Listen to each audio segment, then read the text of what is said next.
निमंत्रण पत्र। जन्मदिन के अवसर पर उपस्थित रहने के लिए मित्र को निमंत्रण पत्र। 90 बूधनगर सोसाइटी, लिंबायत, सूरत 394210। 8 अगस्त 2011। प्रिय मित्र स्नेहल, सप्रेम स्मरण। तुम्हें यह जानकर खुशी होगी कि अगले रविवार को मेरा जन्मदिन है। इस बार तो छुट्टी के दिन ही मेरा जन्मदिन है, इसलिए मैं अपने सभी मित्रों को बुलाना चाहता हूं और उन सबको आज निमंत्रण भेज रहा हूं। तुम जानते ही हो कि सालगिरह का दिन कितने आनंद का दिन होता है। उस दिन हमारे कई रिश्तेदार भी यहाँ आएंगे। बिपिन, साजिद, प्रशांत, सानिया आदि सब अवश्य आएंगे। मैं चाहता हूं कि तुम भी उस दिन यहाँ जरूर आओ। यदि तुम नहीं आओगे तो हम सबको बुरा लगेगा। हम तो उस दिन सारा समय आनंद में बिताना चाहते हैं। दिन भर भोजन, जलसा, खेल आदि होगा और रात को सिनेमा देखने भी जाएंगे।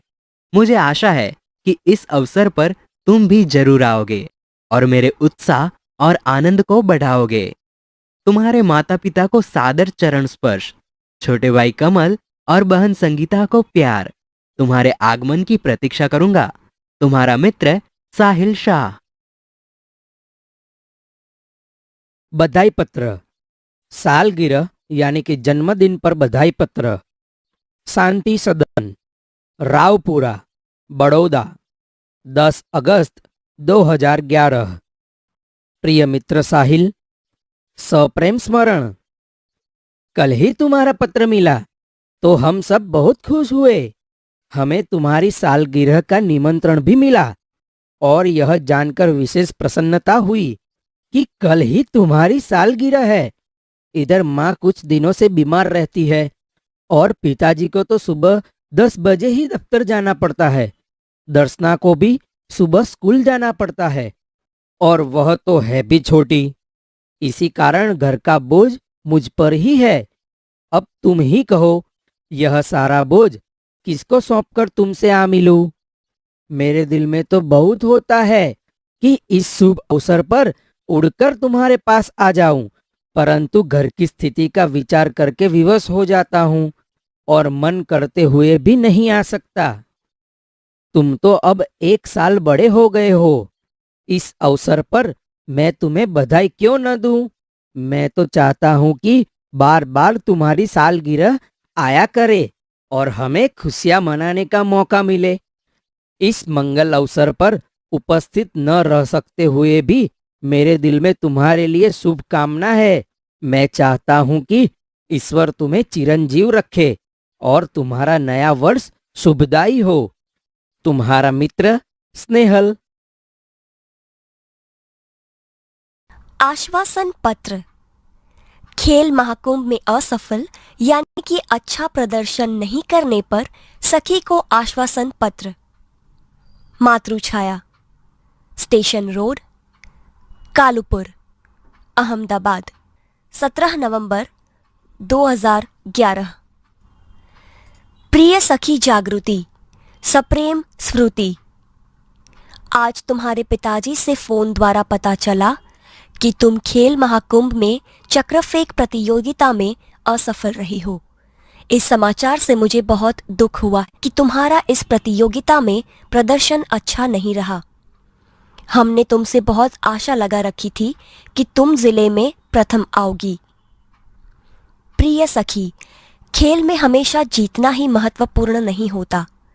अब जो कुछ होने वाला था हो गया है, इसीलिए उसका शोक न करना चाहिए और इस असफलता से निराश भी न होना चाहिए। असफलता भी सफलता का सोपान है। सफलता उन्हीं के चरण चूमती है जो अपने ध्येय प्राप्ति के मार्ग में डटे रहते हैं। अब निराश या हतोत्साह होने से कोई फायदा नहीं है।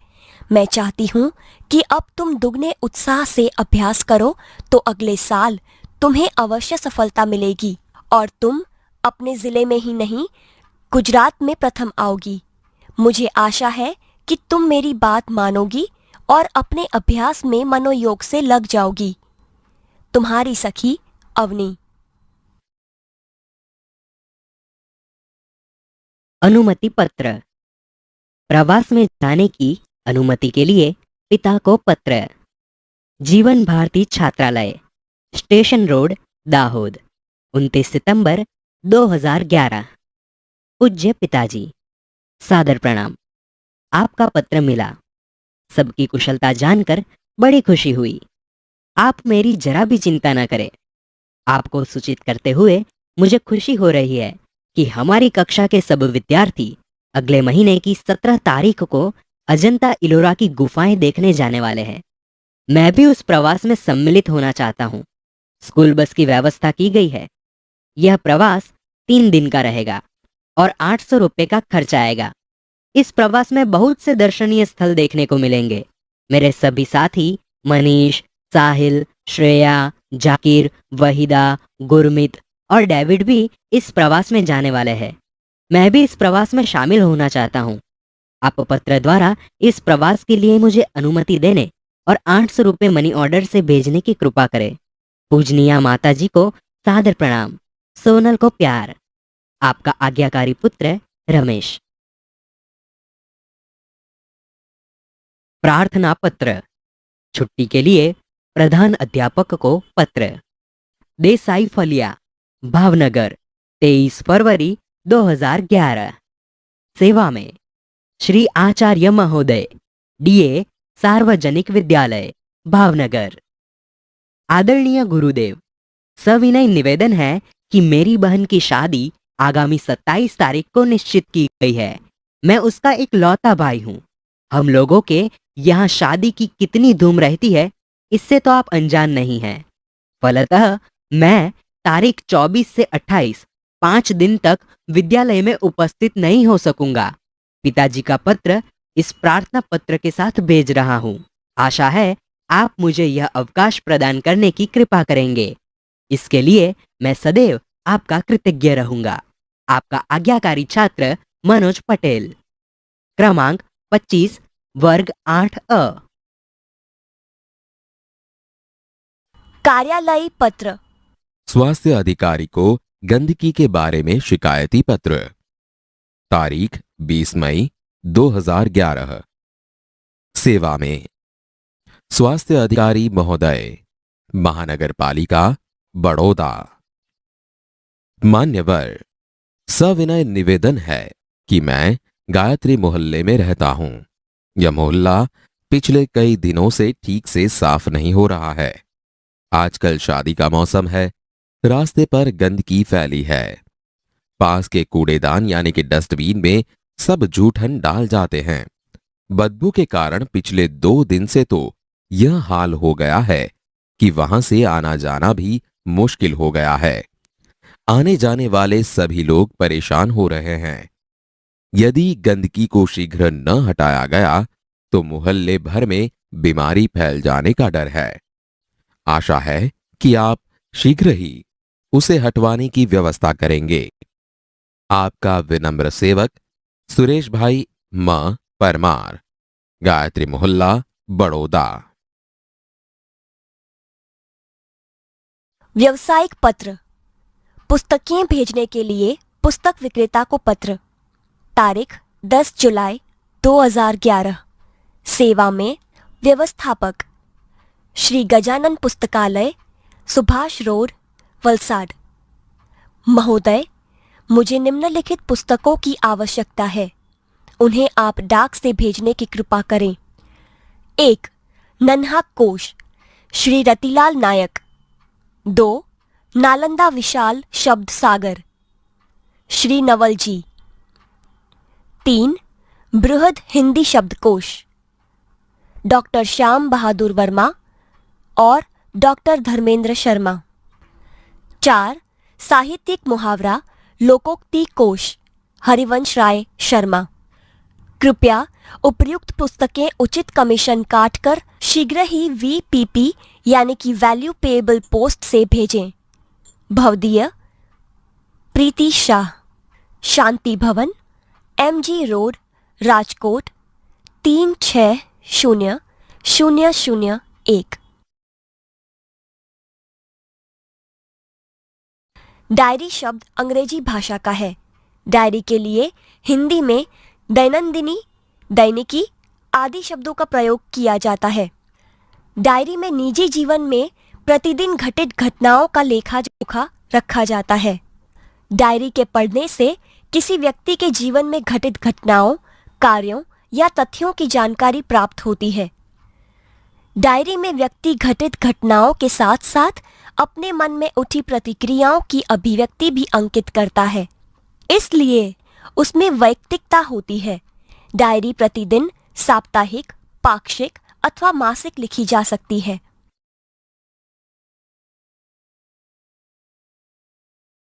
डायरी लेखन की विशेषताएं। डायरी लेखन में निम्नलिखित गुण होने आवश्यक हैं। क, डायरी लेखन में क्रमबद्धता हो। ख, इसमें लिखा गया विवरण संक्षिप्त, सारगर्भित तथा वास्तविक हो। ग, डायरी लेखन में स्थान, तिथि, घटना या तथ्य का स्पष्ट रूप से उल्लेख होना आवश्यक है।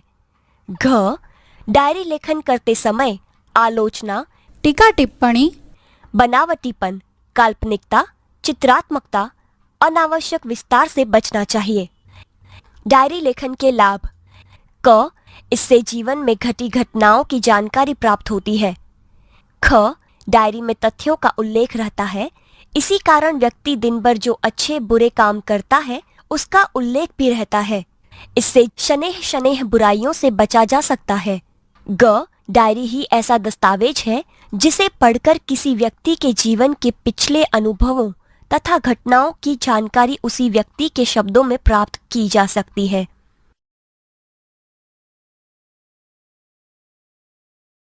एक, अपने नए विद्यालय के पहले दिन की घटनाओं को अपनी डायरी में लिखिए। 7 अगस्त 2010, जामनगर। आज नए विद्यालय में मेरा पहला दिन था। मन में विभिन्न प्रकार के विचारों की उथल पुथल चल रही थी तथा अनेक अनजानी आशंकाएं अनायास ही मुझे डरा रही थी। 9 बजे पिताजी के साथ अपने नए विद्यालय आदर्श मंदिर में पहुंचा। प्रधानाचार्य कक्ष में जाने पर उन्होंने मुझे कुछ प्रश्न किए जिनके उत्तर मैंने दे दिए। मेरे उत्तरों से वे संतुष्ट नजर आए। उन्होंने मुझे प्रवेश के लिए निर्धारित फॉर्म दे दिया। मन को राहत मिली। थोड़ी ही देर में शुल्क आदि जमा करवाने के बाद मैं अपनी नई कक्षा में पहुंच गया। अपने नए दोस्तों, अध्यापक और आचार्य से मिलकर ऐसा नहीं लगा कि मैं नए विद्यालय में आ गया हूं।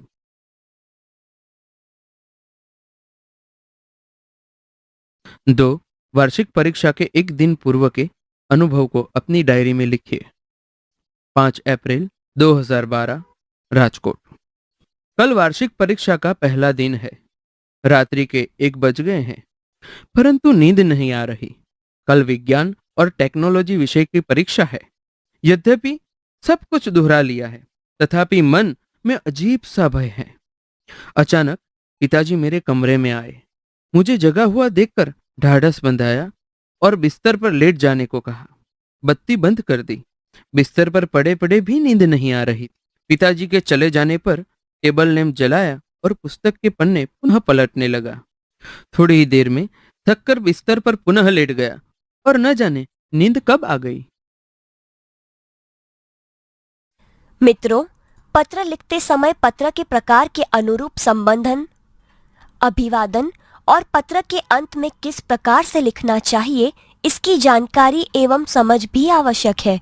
तो चलिए वह भी समझें। पत्र का प्रकार। संबंध, अभिवादन संबंधी शब्द, पत्र की समाप्ति पर लिखी जाने वाली शब्दावली। व्यक्तिगत पत्र। पुत्र पिता को, पूज्य पूजनीय पिताजी। आपका आज्ञाकारी पुत्र। पिता पुत्र को, प्रिय, आयुष्मान अथवा नाम। तुम्हारा शुभचिंतक, शुभेच्छु।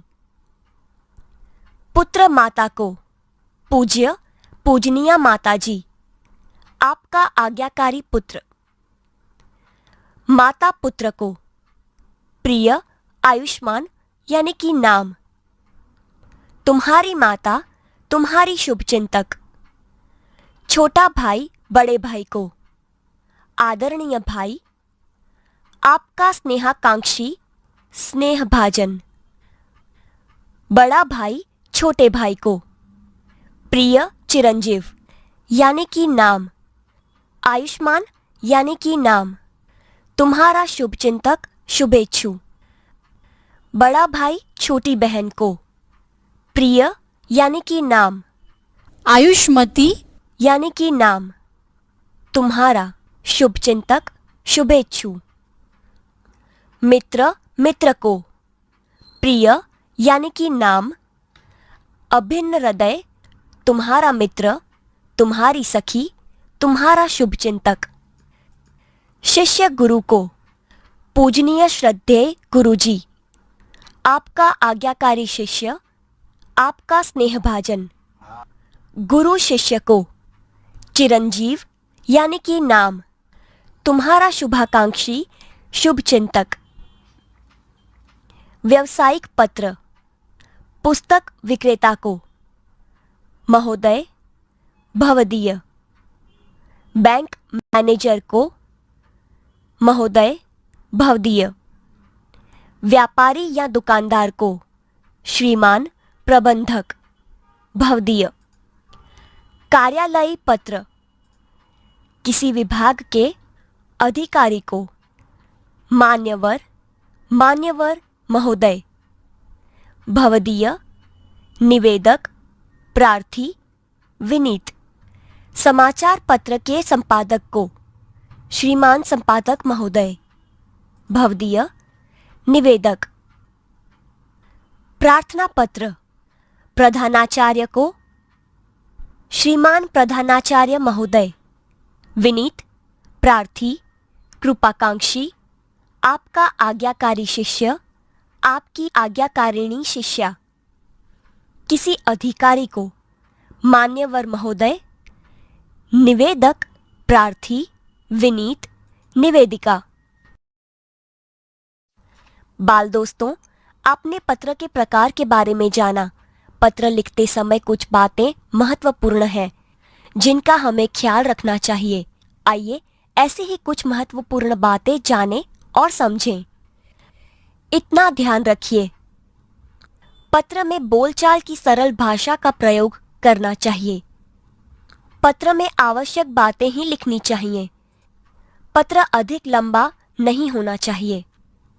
मित्र या सखी के लिए तुम और बड़ों के लिए आप सर्वनाम का प्रयोग करना चाहिए।